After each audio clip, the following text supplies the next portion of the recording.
Nos preparemos para termos o contato com a palavra de Deus. Você que está com a sua Bíblia em mãos, é Isaías capítulo 49, versículo de 1 a 7. Isaías 49, versículo de 1 a 7.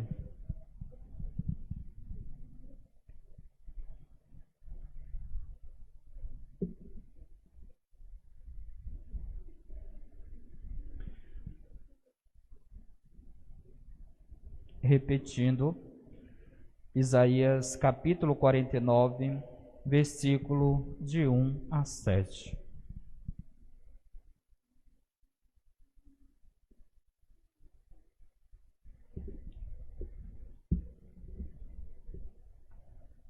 O profeta nos diz: ilhas, ouvi-me, povos distantes, prestai atenção. Desde o seio materno, Yahvé me chamou. Desde o ventre de minha mãe, pronunciou o meu nome. De minha boca fez uma espada cortante. Abrigou-me à sombra da sua mão. Fez de mim seta afiada. Escondeu-me na sua aljava. Disse-me: Tu és meu servo Israel, em quem me glorificarei. Mas eu disse: foi em vão que me fadiguei, debalde, inutilmente, gastei as minhas forças. E, no entanto, meu direito está com Yahvé, meu salário está com meu Deus. Mas agora disse Yahvé, aquele que me modelou desde o ventre materno para ser seu servo, para reconduzir Jacó a ele, para que a ele se reúna Israel. Assim serei glorificado aos olhos de Yahvé, meu Deus, será a minha força. Sim, ele disse, pouca coisa é que sejas o meu servo, para restaurar as tribos de Jacó e reconduzir os sobreviventes de Israel.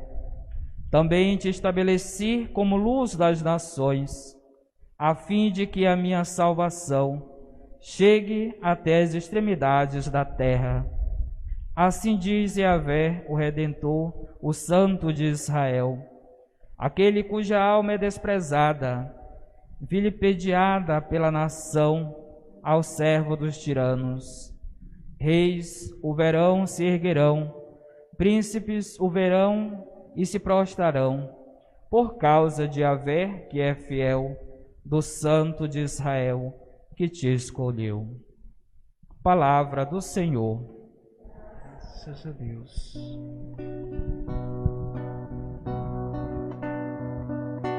Antes que te formastes dentro do seio de tua mãe, antes que tu nascesses, te conhecia e te consagrei para ser meu profeta entre as nações. Eu te escolhi. Irás onde enviar-te, e o que te mando proclamarás. Tenho que gritar, tenho que arriscar, ai de mim se não faço. Como escapar de ti, como calar, se tua voz age em meu peito. Tenho que andar, tenho que lutar, ai de mim se não faço. Como escapar de ti, como calar, se tua voz age em meu peito. Meus amados irmãos e irmãs, estamos no segundo dia de retiro espiritual. Neste tempo propício que Deus derrama a sua graça, já nos encaminhando para o seu mistério pascal. Hoje, terça-feira santa, somos convidados a meditarmos o segundo canto do servo, apresentado pelo profeta Isaías. Ontem meditávamos o primeiro canto no capítulo 42 e já nos ajudava, de certa forma, a entrar no espírito da palavra de Deus. Espírito este que nos ajudava a perceber esta eleição divina na vida do profeta, seja do profeta Isaías, como também daqueles que Deus o escolheu para exercer uma grande missão. E a condição de servo não é simplesmente do profeta, mas de todo cristão batizado. Nós somos convidados a pôr na nossa vida esta condição serviçal, de que Deus nos chama para servi-lo. E este serviço deve ser um serviço de doação, de entrega sem reservas. É necessário, diante dos desafios cotidianos da nossa própria vida, principalmente em tempo de pandemia, exercermos a nossa missão com muita prudência, de forma equilibrada, permitindo com que a nossa fé possa ser aquecida sempre mais com a chama divina. O canto do servo sofredor nos ajuda ainda a olhar para aquele que é o servo por excelência, que soube assumir na sua vida o projeto de salvação proposto pelo seu Pai, o próprio Deus, Yahvé, em outras traduções da Bíblia, Javé, Senhor, enfim, tudo se encaminha para o eterno Deus. Diante disso, somos convidados ainda a refletirmos de que modo eu me apresento diante de Deus, como um servo ou como alguém que quer ser maior do que o próprio Mestre. E o convite que Jesus nos faz é ao discipulado, é ao aprendizado. Quem quiser me seguir, renuncie a si mesmo, pegue a sua cruz e siga-me. Aqui está o caminho mais seguro para quem quer servir a Deus.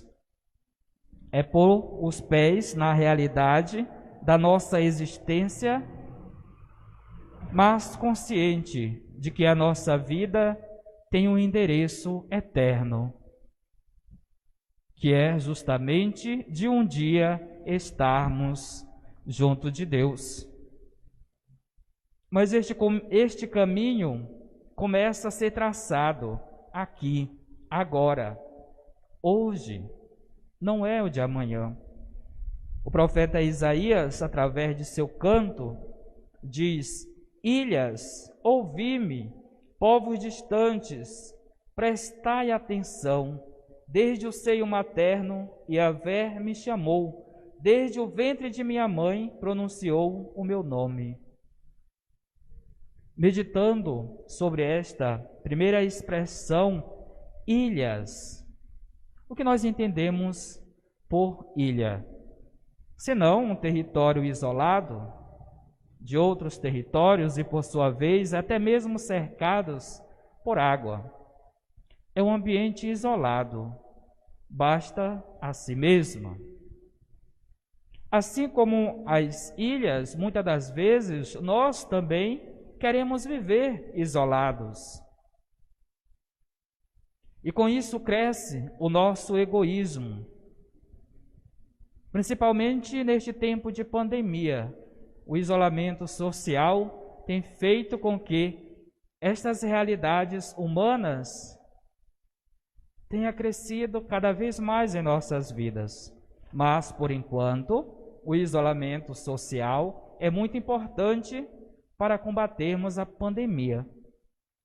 Mas o isolamento que eu quero aqui frisar, se trata de um isolamento no âmbito espiritual.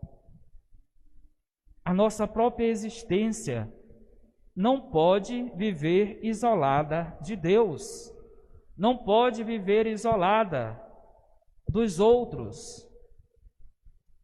Deus nos fez, Deus nos criou para que pudéssemos viver em comunhão uns com os outros. Isso é importante na nossa vida. Fomos criados para a unidade, para a comunhão, para vivermos como igreja. Aqui na terra, fazer a experiência de uma realidade trinitária, na qual, na Trindade, Pai, Filho e Espírito Santo já vivem, mas quis também partilhar esta realidade divina em nossas vidas. Povos distantes, prestai atenção. Talvez eu esteja também nesta condição de povos distantes. Talvez eu tenha me afastado de Deus por alguma situação, afastado até mesmo da própria igreja. Talvez por um irmão, por uma cara feia, enfim, algo que tenha ferido o meu coração. Talvez aquele irmão não olhou para mim como eu gostaria que ele olhasse. Enfim, e assim vamos traçando a nossa vida distante de Deus, mas depois vêm as consequências. Mas Deus é tão bom que nos espera, nos aguarda de braços abertos. Por mais que queiramos ser filhos pródigos, querendo a nossa herança, vamos sem rumo, em busca de uma felicidade ilusória, quando na verdade deveríamos permanecer sempre ao lado de Deus, na qual se fundamenta não só a nossa existência, mas o nosso destino, a nossa felicidade. Talvez estejamos aqui neste momento, dentro da igreja, mas o nosso pensamento talvez esteja em outras situações, distantes de Deus. O convite que Deus faz a cada um de nós é que vivamos na integralidade. Senhor, estou aqui neste momento e quero permitir que Tu tenhas acesso à minha vida, à minha história, às minhas dificuldades, às minhas inquietações, meus medos e preocupações. Esta pandemia, Senhor, que tanto nos atormenta, que já tirou, que já ceifou tantas vidas, mas estou aqui ainda, Senhor, para contar a história. Não sabemos até quando, mas o convite em que Deus, através do profeta Isaías, em seu canto, nos diz: prestai atenção, ficai atentos. Deus fala não somente através da sua palavra, mas dos acontecimentos, das realidades. O que Deus quer nos dizer através desta pandemia?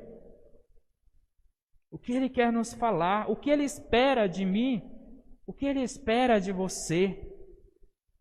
Não podemos continuar sendo as mesmas pessoas, com os nossos vícios, nossas fraquezas. Precisamos sair desta pandemia renovados, renovadas, novas criaturas. É isso que Deus espera de cada um de nós. Que prestemos atenção, que sejamos vigilantes. Orai e vigiai, pois não sabeis nem o dia e nem a hora que o Senhor virá. Por isso que temos que estar atentos à palavra de Deus, aos acontecimentos da vida também. Deus fala através dos acontecimentos. O que Deus quer falar a mim, quer falar a você. Talvez eu tenha me tornado esta ilha, este povo distante de Deus, de mim mesmo, das pessoas que amam e da qual sou chamados a amar também. Meus amados irmãos e irmãs, que possamos ficar atentos pois Deus, Ele tem um propósito para mim e para você.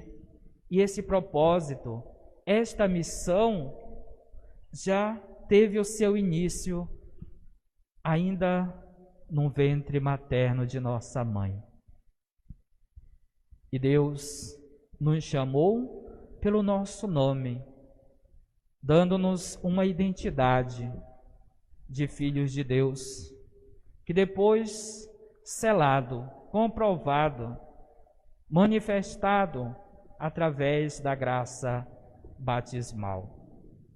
Deus nos quer na condição de filhos, e filhos muito amados, não filhos rebeldes, que não tenha atenção para com os conselhos de Deus. Deus, Ele nos disciplina porque nos ama. E às vezes esta disciplina em nossa vida vem através de uma inquietação, de uma enfermidade, enfim, Deus tem as suas metodologias. Não que Deus não goste de nós, tampouco que Deus queira o mal para nós. O povo de Israel foi exilado e eles mesmos tinham consciência de que aquele exílio, o estar distante do templo e de Deus, fez com que eles se tornassem escravos de poderosos, de reis, enfim. Que não sejamos povos distantes, mas sim próximos do coração de Deus, que é o nosso lugar. E estar atentos, vigilantes, é o convite que Deus nos faz. Devemos vigiar a nossa vida, mas também a do nosso irmão também. Mas esta vigilância se trata de pastorear, de cuidar, de amar, pois a vida do outro me pertence. Já nos recorda Papa Emérito Bento XVI, na ocasião do tempo quaresmal, no ano de 2012, ele escrevia ao mundo: os discípulos do Senhor, unidos a Cristo, através da Eucaristia, vivem numa comunhão que os liga uns aos outros, como membros de um só corpo. Isto significa que o outro me pertence. A sua vida, a sua salvação tem a ver com a minha vida e a minha salvação. Tocamos aqui um elemento muito profundo da comunhão. A nossa existência está ligada com as dos outros, quer no bem, quer no mal. Tanto o pecado como as obras de amor possuem também uma dimensão social. Por isso que ferir o outro é ferir a nós mesmos, a nossa humanidade, a nossa natureza, a nossa condição. É ferir o próprio coração de Deus também, porque a imagem dele foi impressa na minha. Eu sou a imagem e semelhança de Deus. A minha vida precisa refletir esta imagem divina.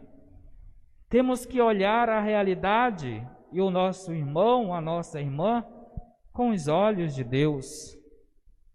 Em ver, em perceber, sentir a presença divina na vida dos meus irmãos também.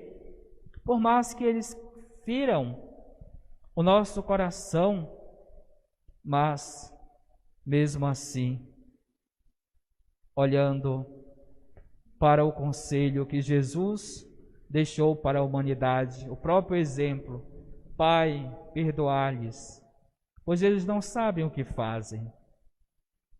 Muitas das vezes nós não sabemos o que estamos fazendo. Até imaginamos que seja algo bom, produtivo em nossa vida, quando na verdade estamos criando barreiras, muros e não pontes de diálogo, de fraternidade entre mim e o outro, entre eu e Deus. Mais adiante, o texto nos diz: de minha boca fez uma espada cortante, abrigou-me à sombra da sua mão, fez de mim seta afiada, escondeu-me na sua aljava.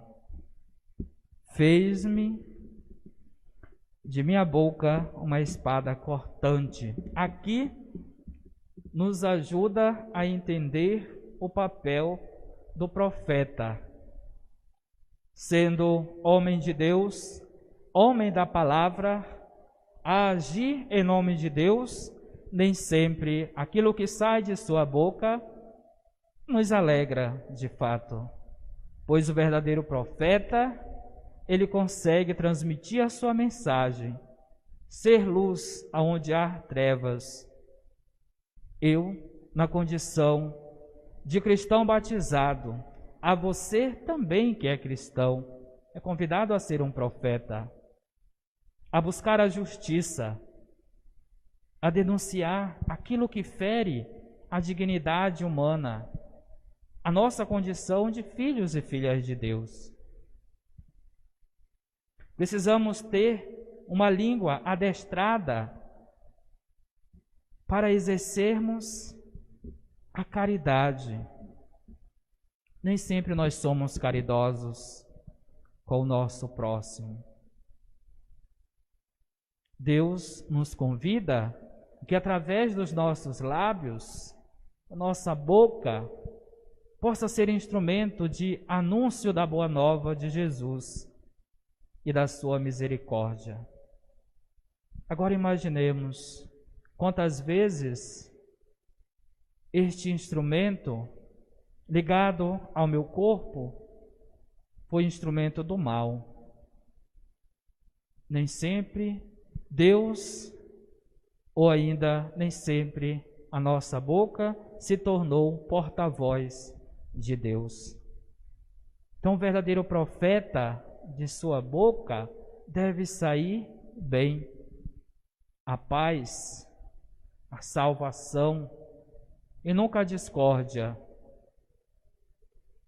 nunca a desunião, mas a caridade verdadeira, que tem a sua capacidade de também corrigir o outro quando for necessário e deixar ser corrigido também.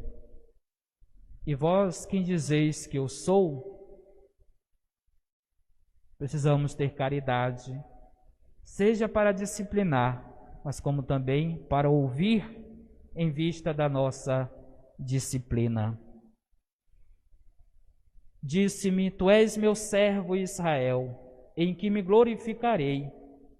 Mas eu disse: foi em vão que me fadiguei, debalde, inutilmente gastei as minhas forças.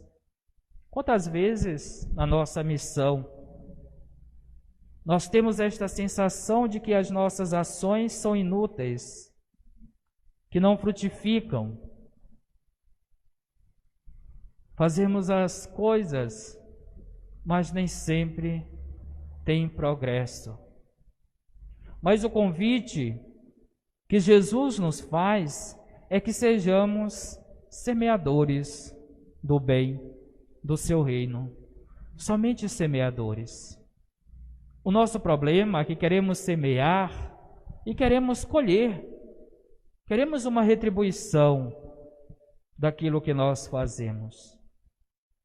E o semeador saiu para semear. Podemos conferir em Mateus, no capítulo 13, que vai falar sobre a parábola do semeador.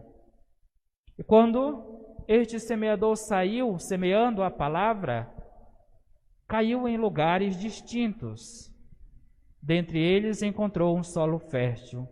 Aí a semente germinou e frutificou também. Que solo é o meu coração?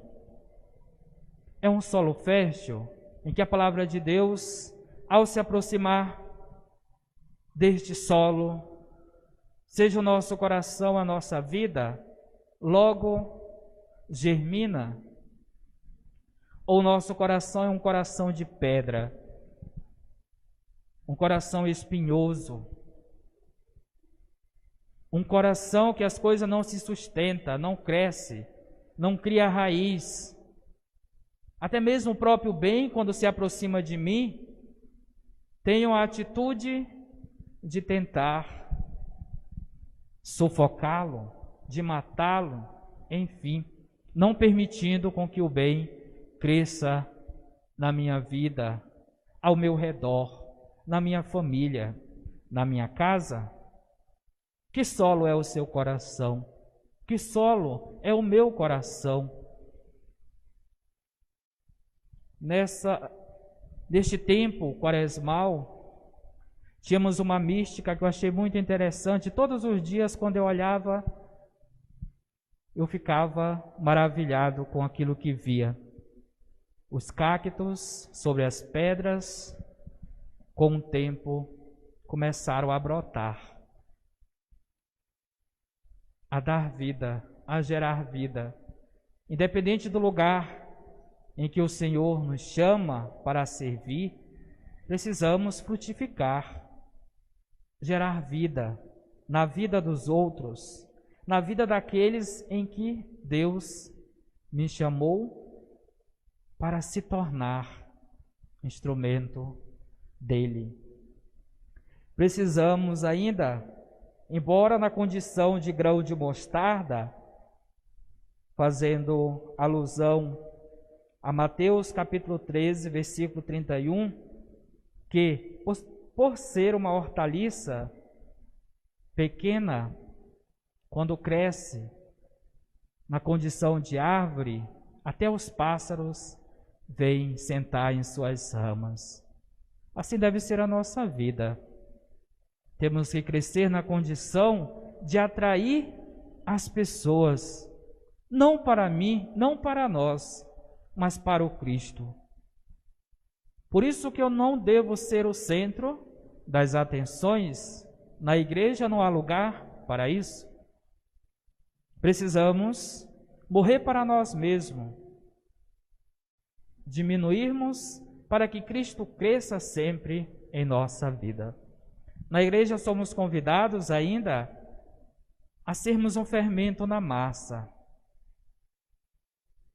somar, ajudar, a fazer crescer o reino de Deus, seja na minha vida, seja no ambiente em que Deus determinar para mim, para você.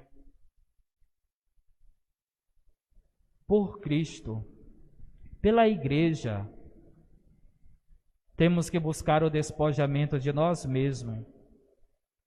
Recordemos daquela parábola do tesouro, que o homem tinha um terreno e neste terreno ele encontrou um tesouro. Ele vendeu todo o terreno e ficou apenas com o tesouro. Quem é o nosso tesouro?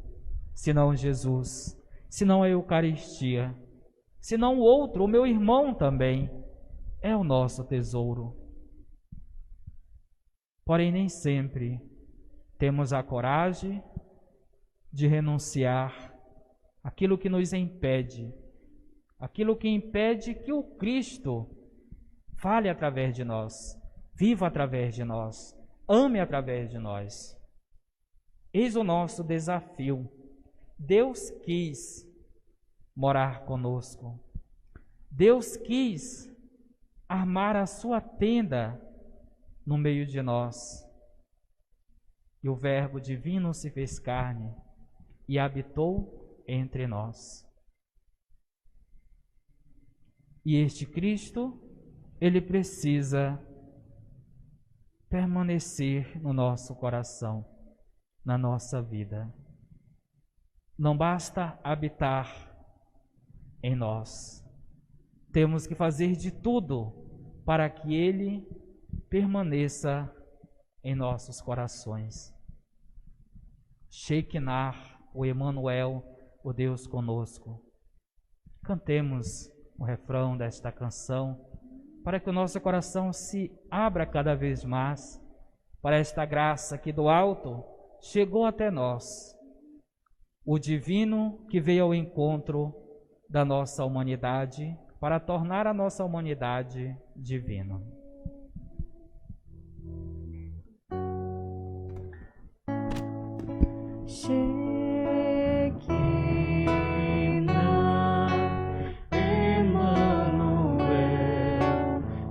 Desceu do céu,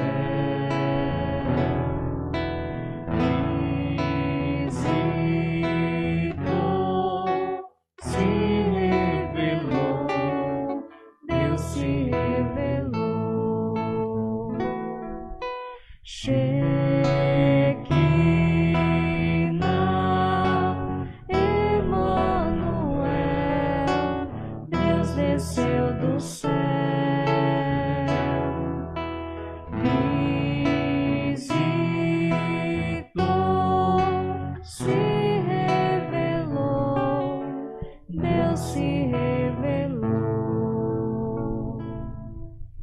No versículo 5, vai falar sobre deste abandono à graça e à providência divina.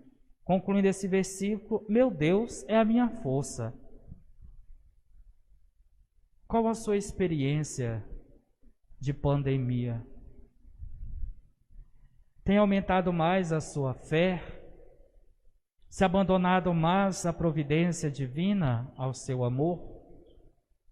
Ou tem crescido a indiferença em meu coração, até mesmo para com Deus? Mas, meu Deus, por que tu permites que isso aconteça na humanidade, conosco, com a minha família?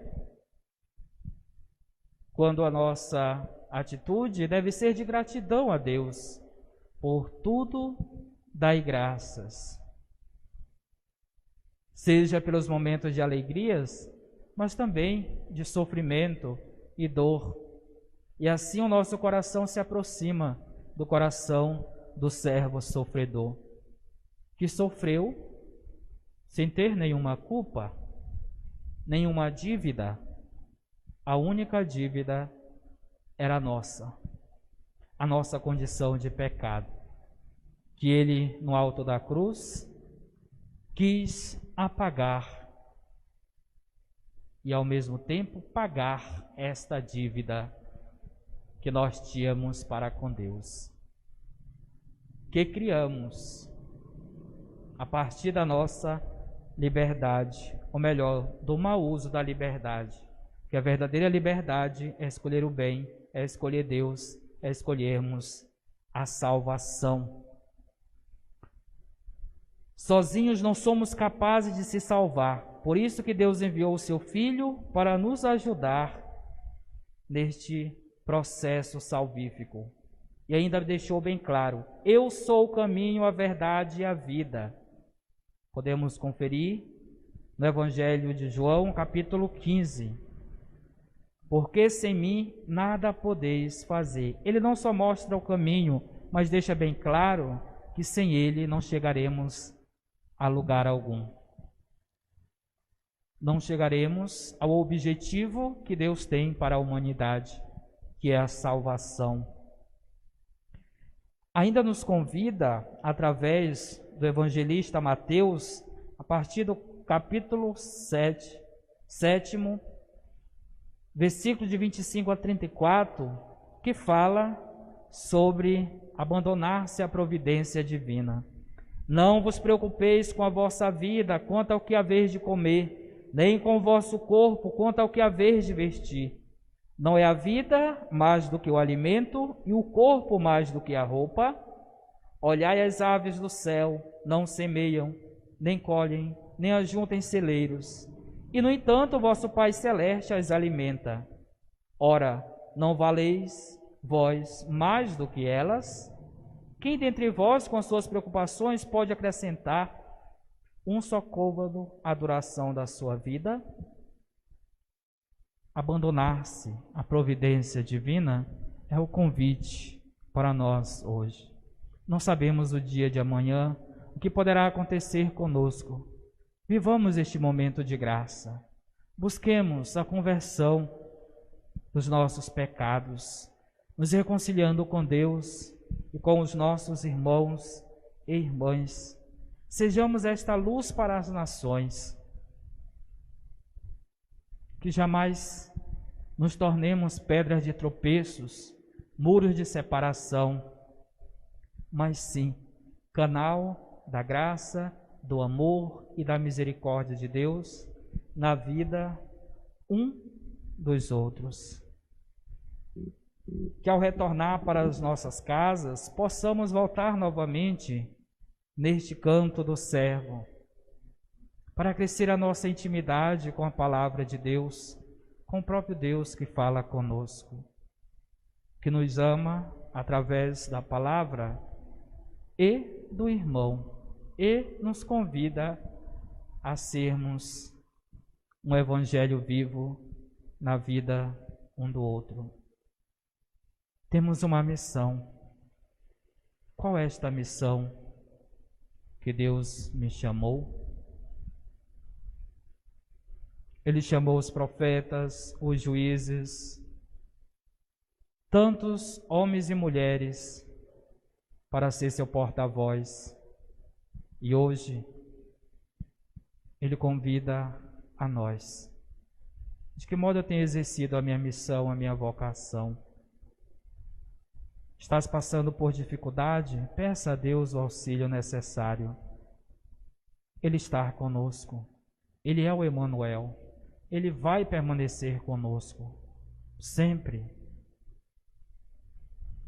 Mas Ele precisa estar em nosso coração, na nossa vida e na nossa existência. Shekinah, Emanuel, Deus desceu do céu